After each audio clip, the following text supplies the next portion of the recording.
Okay, making this video after a poll that I put out on Instagram, and the voters said that they want to know how to stay lean year round. So here's some advice that I can give and how that I've been doing that. So since 2012, I've been able to stay under 10% body fat. So 10 years. So I practice what I preach. So number one, adherence. Choose a diet that you can adhere to. Um, any diet that's going to eliminate any one macronutrient to me is not something that you're going to be able to stick to. I always ask people, like when they're doing keto diets, I'm like, are you going to stop eating carbs for the rest of your life? And they'll say, no. Well, then you're setting yourself up to fail. And then when you do go back to having any carbohydrates, your body's not going to know what to do with that macronutrient. You're going to balloon up, you're going to gain all your weight back. So it's just a giant waste of your time. My opinion, a well-balanced diet of protein, carbohydrates, fats is key. Choose that type of diet and then eat whole foods. 90 to 95% of your diet should come from whole foods, not protein bars, not protein shakes, foods that are satiating, that are actually going to fill you up and give your body the nutrients that it needs to perform and feel good. Once you can do that, you'll be much more successful. It's much more sustainable. Okay, so there's the adherence side. Choose a diet that you like. Now, number two, be realistic to where your set point's going to be.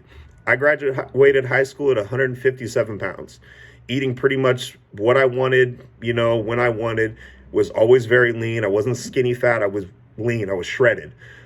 So now someone else who may have been heavier set growing up and had trouble losing weight might have a higher set point, and they're not going to be able to sustain under 10% body fat because their body will feel like crap doing it.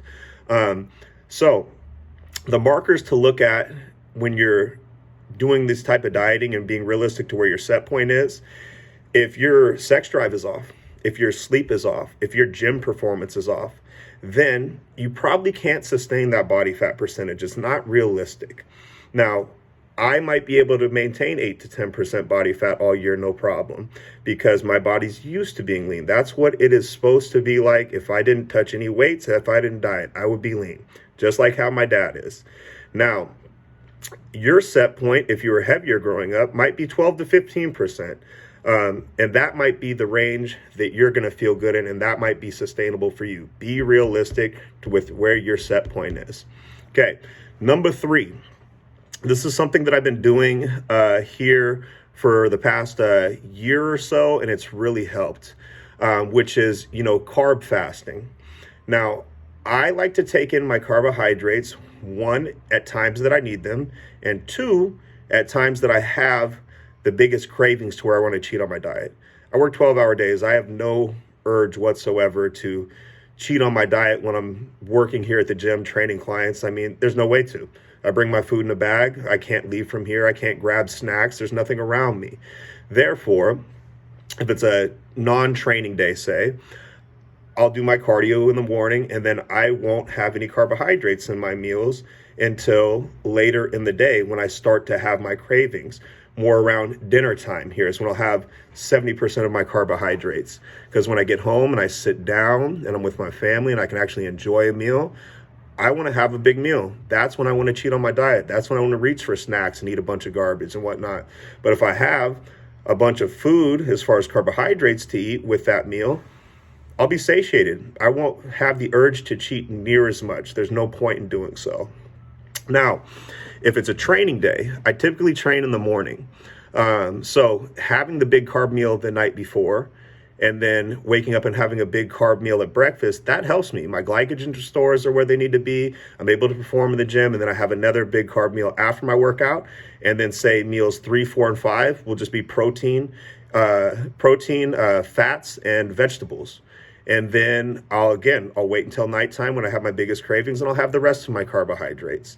And that's how I do things. Now, if gaining muscle isn't a huge concern of yours, and say you're just worried about body weight, you can fast, and most people aren't hungry in the morning, and fast and hold off until later in the day, and then say you're eating 4 meals a day, start your meals later in the day, and say you have a certain amount of macros. If you tighten that window down, it's going to be a lot more sustainable for you cravings wise if you have to fit in, say, 2,000 calories in a 8-hour window versus a 14-hour window.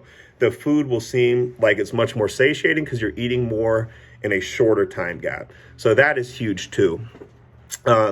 So those things are huge. Now, the other thing that I like to say that helps big time is eat more and move more. Me personally, I like food. I like to eat. Therefore, I'd rather do a little bit of extra cardiovascular work in order to be able to have a higher calorie diet. Keeps me more satiated, not to mention it's good for your heart health. Most studies have shown that anywhere from 120 to 150, even 180 minutes of cardiovascular activity per week is extremely, extremely beneficial for your cardiovascular system. So what I do is I make sure I get in 120 minutes of cardio per week, just steady state. And then I'll do, some circuits here and there, but I don't really count that. And then that, again, will allow me to have a little bit higher of a calorie range when I'm eating.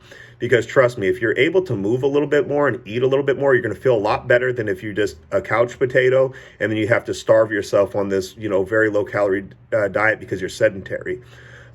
So coming back to it, key takeaways. 1, choose a diet you can adhere to. 2, be realistic to where your set point's going to be for what you can maintain. 3, focus on the fasting thing with either carbohydrates if you're really big into wanting to put on muscle, or if you're not worried about necessarily putting on muscle but just worried about body weight. Fast in general. Don't do the carb fast. Do the whole fasting where you're just keeping your calories in a certain window there. It's a lot easier to adhere to. And then number 4, eat more and move more. If people focus more on performance and how they felt in the gym and push themselves versus, just worrying about, a low calorie diet and feeling like crap, their body would look a certain way. You're a product of your environment. If you're busting your ass with training, you're getting the work in and you're eating whole foods, I guarantee you're going to look great. You just have to be able to choose something that's sustainable. And again, it comes back to the number one thing, adherence. Focus on those things, and I guarantee you'll be successful.